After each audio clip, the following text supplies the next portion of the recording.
Bom, meus amigos, boa tarde a todos. Obrigado pela presença. Então, nós vamos hoje dar início aqui à defesa de dissertação de mestrado do engenheiro Rômulo Schweitzer, que vem trabalhando nesse assunto já há algum tempo.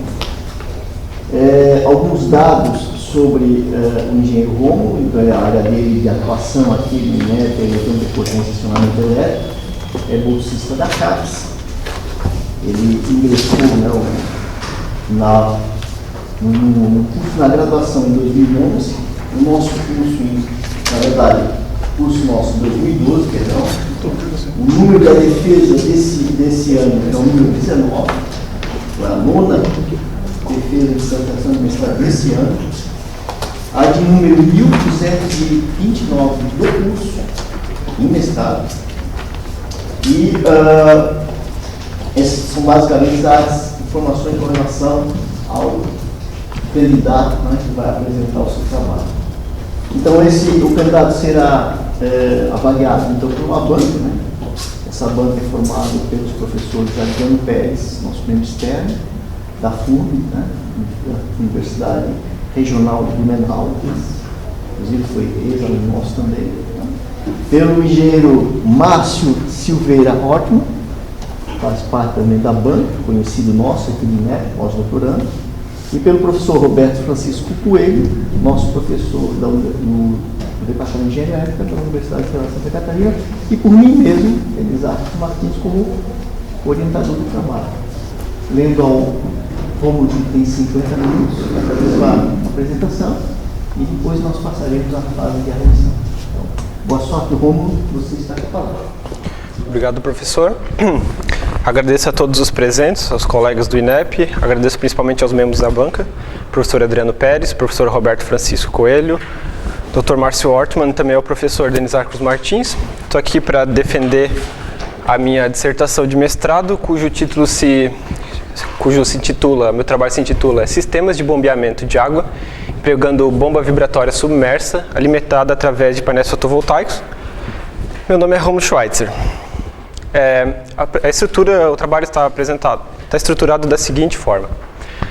Eu vou fazer a leve apresentação do problema, com a revisão bibliográfica rápida, a proposta do trabalho, o estágio elevador e o estágio inversor utilizado. Também vou falar rapidamente sobre a bomba hidráulica, o protótipo que foi construído, os resultados experimentais que a gente obteve e, por fim, a conclusão do nosso trabalho. Apresentação do problema.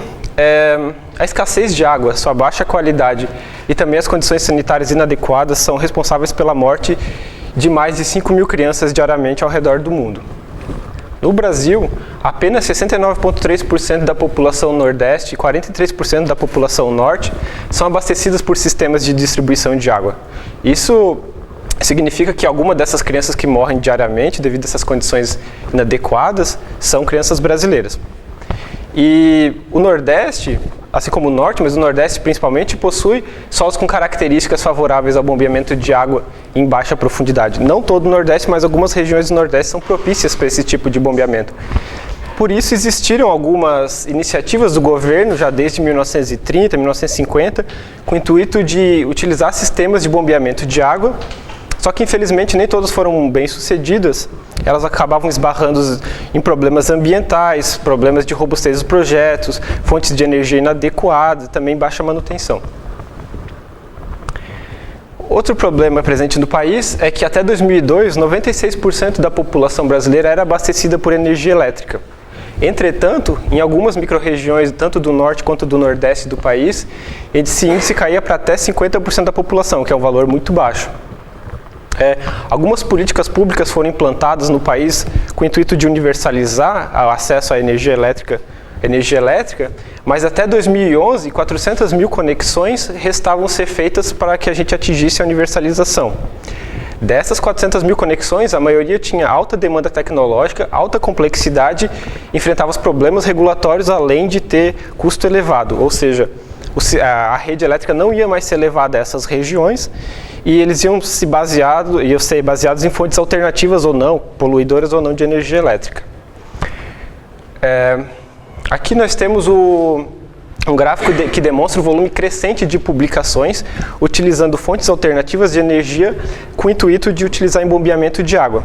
Claro que nem todas essas publicações a nível mundial elas se adequam a características e peculiaridades do país, mas elas demonstram claramente que continua existindo interesse da parte acadêmica em desenvolver soluções para esse problema. Aqui a gente tem uma publicação de 87, que é bastante citada, que já trata desse problema, onde é instalado painéis fotovoltaicos, um conversor elevador de tensão, um inversor trifásico alimentando um motor de indução. A modulação é feita em baixa frequência, modulação de 6 pulsos. Existe um controlador, então, que é responsável por manter a tensão do barramento e fazer o rastreamento de máxima potência através da relação tensão-frequência do motor.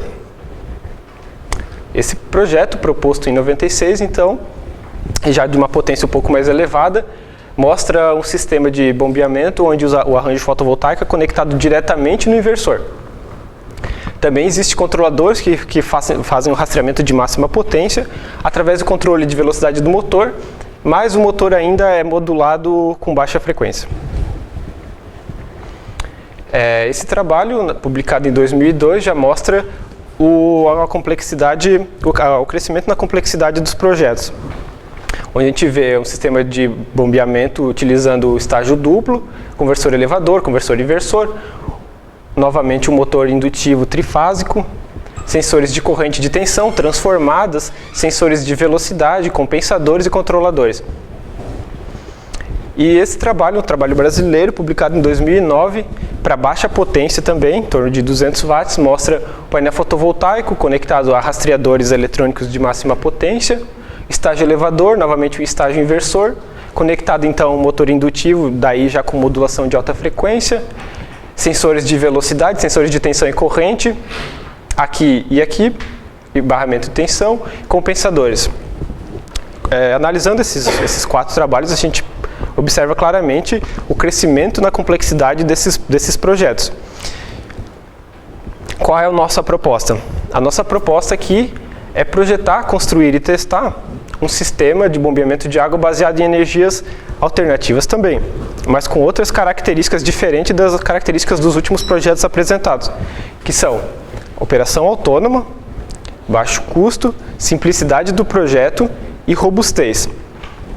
Que essas características, citadas aqui, se adequam à aplicação foco do nosso trabalho, que é norte e nordeste do país, regiões remotas, com baixa manutenção e sem peças sobressalentes e equipamentos. Esse é um esboço inicial do nosso projeto, onde a gente tem então uma fonte de energia, um estágio elevador de tensão, um estágio inversor e uma bomba hidráulica. Utilizado para a fonte de energia um painel fotovoltaico, conhecido por longa vida útil e baixa manutenção, um boost quadrático QTN, que é um conversor capaz de dar elevados níveis de ganho, um inversor em ponte completa tradicional e uma bomba vibratória submersa, que também é conhecida por baixo custo e baixa manutenção e longa vida útil. Esse é o modelo comutado do conversor do estágio elevador utilizado. É um boost quadrático QTN. Ele aparentemente é um boost conectado em cascata, 2 boosts conectados em cascata, mas a diferença está aqui na conexão entre as 2 chaves e no modo de comutação entre elas, onde a razão cíclica da chave S2 é D, da chave S1 é alfa D, onde alfa varia entre 0 e 1. Aqui é o ganho estático do conversor. Normalmente alfa se posiciona normalmente perto de 0,9, 0,95, 0,85, que é onde a gente alcança os maiores ganhos. Foi desenvolvido então um modelo comutado com perdas desse conversor, onde a gente encontrou as perdas relacionadas à condução dos componentes ativos e passivos.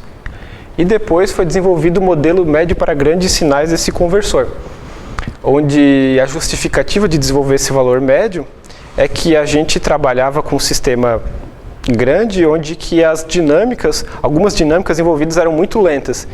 Então, como o período de simulação seria muito longo, a gente ia demorar períodos longos de tempo para obter os resultados e também os dados computacionais iam ser exageradamente grandes.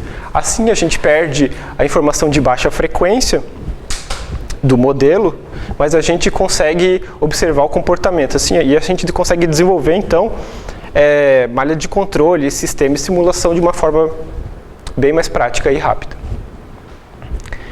Aqui nós temos o estágio elevador com o ganho, onde a linha contínua é o ganho para o conversor com perdas, para o valor médio com perdas, e a linha tracejada é o ganho sem perdas do conversor, modelo ideal. Que a gente vê que a partir de 0,7, 0,75 começa a haver uma discrepância entre o ganho dos dois conversores. Aqui, com um pouco mais de detalhe, a área de operação principal do conversor, onde a gente trabalha entre 0,5 e 0,65 aproximadamente, com ganho entre 3,5 e quase 6. O inversor de ponte completo utilizado é o conversor convencional, com 4 semicondutores, adicionado então de um filtro LC para dar característica de saída em tensão, já que a bomba é alimentada em tensão, com frequência de corte do filtro em torno de 5 kHz. Modulação PWM senoidal de 3 níveis, foi utilizado modulação PWM senoidal de 3 níveis, onde a gente utiliza uma onda senoidal e 2 ondas triangulares defasadas entre si de 180 graus. Na primeira comparação, enquanto a tensão senoidal é maior que a triangular, a gente aciona a chave S1, bloqueando a chave S2. Na segunda comparação, a gente compara a tensão senoidal com a segunda tensão triangular. Quando a amplitude da senoidal é menor, então a gente comanda conduzir S3 bloqueando S4. A consequência disso é que a gente consegue ter 3 níveis de tensão na carga. Tensão do barramento, V-bar, 0 e menos V-bar. Com isso, a variação da tensão vista pela carga é o dobro da frequência de comutação dos semicondutores. Assim, a gente consegue deslocar as harmônicas para mais altas frequências e diminuindo a amplitude. Com isso também, o filtro LC utilizado, ele fica mais fácil de ser projetado, já que a gente consegue diminuir os requisitos na parte de frequência dele. Normalmente é diminuído, então, o volume, né, do filtro. Bem, essa é a bomba vibratória que a gente utilizou. Essa é uma foto da bomba, onde a gente tem aqui a entrada de água, a saída de água e a argola para sustentação. Normalmente ela é utilizada em poços. Bem, esse aqui é o modo de funcionamento dela na etapa de carga, onde ela possui um eletroímã, uma peça metálica conectada a um êmbolo flexível. Quando o eletroímã atrai a peça metálica, então o êmbolo succiona a água que vem de fora, as válvulas de aspiração são abertas e a válvula de recalque é fechada. O fluxo da água é de fora, entrando pelas aletas laterais e fica nesse compartimento dentro da bomba. Na etapa posterior, o eletroímã diminui a atração da peça metálica e a água é expulsa de dentro desse invólucro, onde a válvula de aspiração então é fechada e a válvula de recalque é aberta. Assim, a água é expulsa nesse sentido, ela sai por cima da bomba. Temos aqui então a vazão da bomba em função da coluna da água, onde ela é capaz de ter uma vazão de 1.400 litros por hora com uma coluna de água zero e em torno de 200 litros por hora em 60 metros de coluna d'água.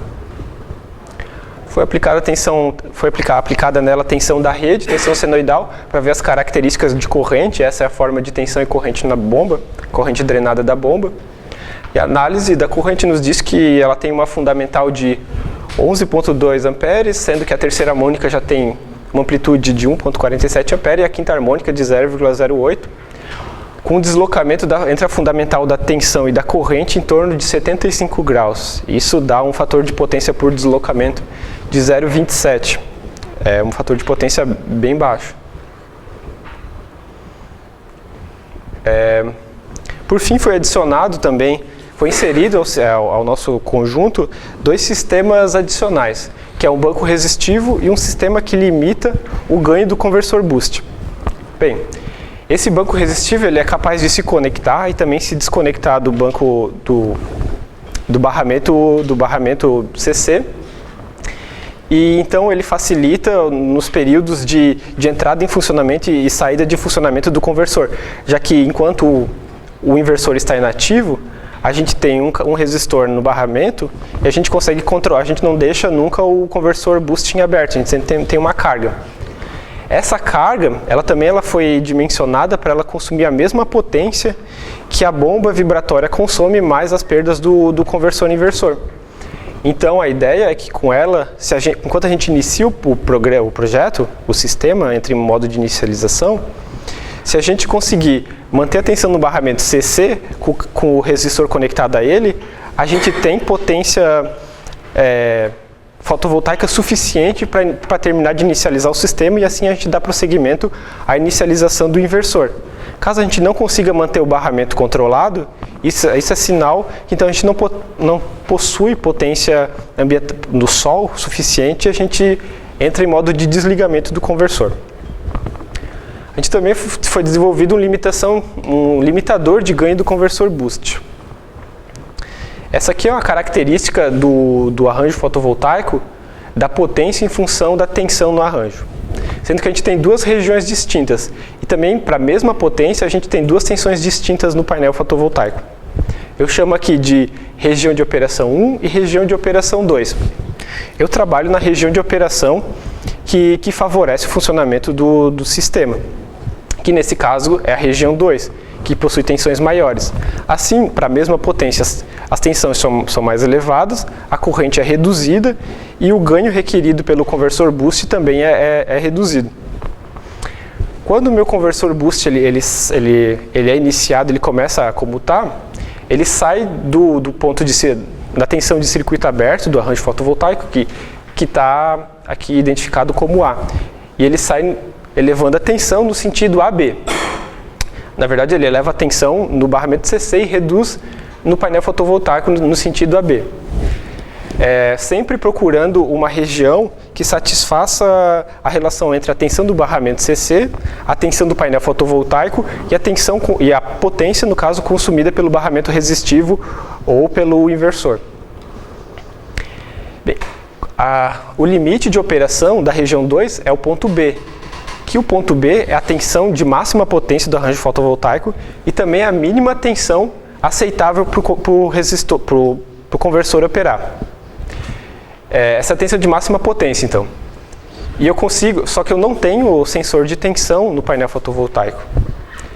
Então eu utilizo essa equação que relaciona a tensão de máxima potência no arranjo fotovoltaico com a temperatura no arranjo fotovoltaico.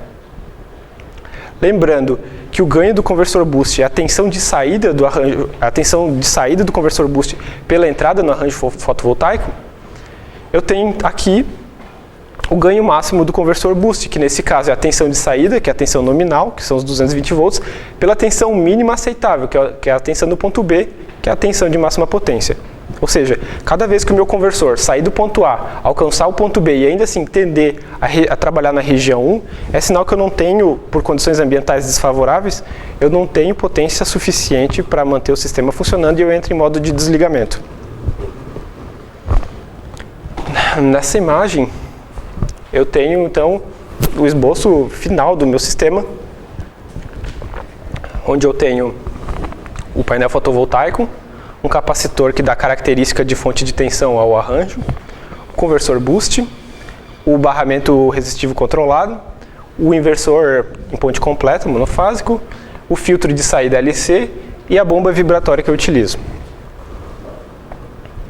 Esse é o diagrama de operação do meu sistema.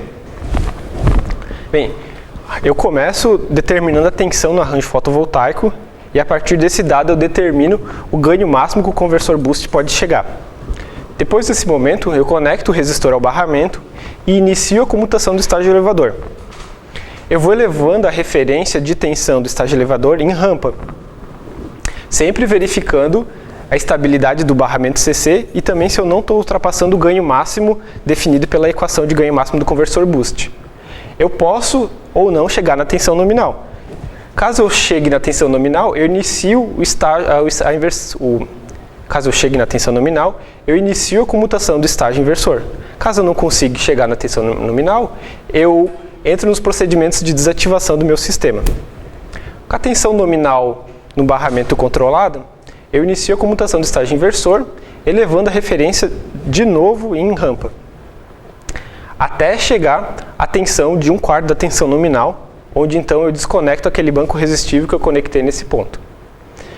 E vou elevando a tensão de referência, sempre verificando a estabilidade do barramento e também o ganho máximo do conversor boost. Caso eu consiga manter a tensão no barramento CC e chegar à tensão nominal no meu inversor, o que eu faço? Dali para frente, o meu controlador só controla a tensão no barramento CC, as malhas de controle de tensão só mantém a tensão no barramento CC, a tensão de saída senoidal, e continua verificando os ganhos do conversor boost, até que uma questão ambiental faça que ele desligue, ele entre em procedimento de desativação, ele é desligado e após alguns momentos ele automaticamente entra novamente nessa rotina de ativação do conversor. Bem, essa é a vista geral do meu conversor, onde eu tenho aqui a fonte auxiliar, placa de condicionamento e controle, a minha placa de potência e o meu barramento resistivo, que eu controlo, que eu conecto ou desconecto no barramento CC. Aqui é a minha placa de potência, onde eu tenho aqui os capacitores de entrada, que dão a característica de tensão no painel fotovoltaico, o indutor 1 e o indutor 2 do boost, capacitor 1 e o capacitor 2 do boost. Aqui eu tenho os diodos, os MOSFETs estão aqui embaixo, e aqui é o driver dos MOSFETs do boost. Aqui eu tenho a conexão entre o boost e o inversor, aqui eu tenho os 4 MOSFETs do inversor, o indutor de filtro de saída e o capacitor de filtro de saída, sensores de tensão. Nessa imagem eu tenho circuitos analógicos de filtro, os circuitos que fazem a comunicação e adequação de tensão entre o controlador DSP e a minha placa de potência, e a minha placa de desenvolvimento da Texas com o DSP. E aqui eu tenho a minha bomba, uma caixa d'água e uma bomba vibratória, onde os testes foram realizados. Os resultados experimentais. Aqui eu tenho a tensão do barramento regulado e a corrente também regulada, alimentando uma carga resistiva qualquer. Nessa imagem eu tenho a tensão senoidal já aplicada pelo meu inversor e aqui a corrente drenada pela bomba vibratória. Aqui eu tenho o acionamento do meu sistema com condições ambientais favoráveis, ou seja, nesse ponto aqui o estágio elevador começa a elevar a tensão de referência e ele eleva a tensão de referência até a tensão do barramento nominal. Assim que a tensão do barramento nominal é atingida e estabilizada, eu inicio o meu inversor a comutar e elevando também a referência em rampa. Num quarto da tensão nominal do estágio inversor, eu desconecto o meu banco resistivo. Aqui tem uma pequena ondulação na desconexão e aqui é o arranjo fotovoltaico mudando a região, o ponto de operação. Aí, depois que o meu inversor chega na tensão nominal, ele começa a operar indefinidamente, com o barramento regulado. Aqui uma imagem mais detalhada dessas 3 tensões que eu acabei de citar. A tensão no painel fotovoltaico, a tensão no meu barramento CC e a tensão aplicada na bomba vibratória. Aqui a geração fotovoltaica insuficiente, ele vinha operando. Quando a tensão, por alguma condição ambiental, a tensão começou a cair, desfavorável, com alguma condição ambiental desfavorável, a tensão começou a cair. Então o boost manteve a tensão até onde pôde, até chegar no limite de ganho. Quando ele detectou que não mais ele conseguiria manter a tensão no valor nominal, e ele entra em modo de desligamento, reduzindo a referência da tensão senoidal em rampa e também do conversor boost. Aqui o sistema já está desligado, a tensão volta à tensão de circuito aberto. E nessa figura existe o acionamento do sistema já com potência insuficiente desde o início.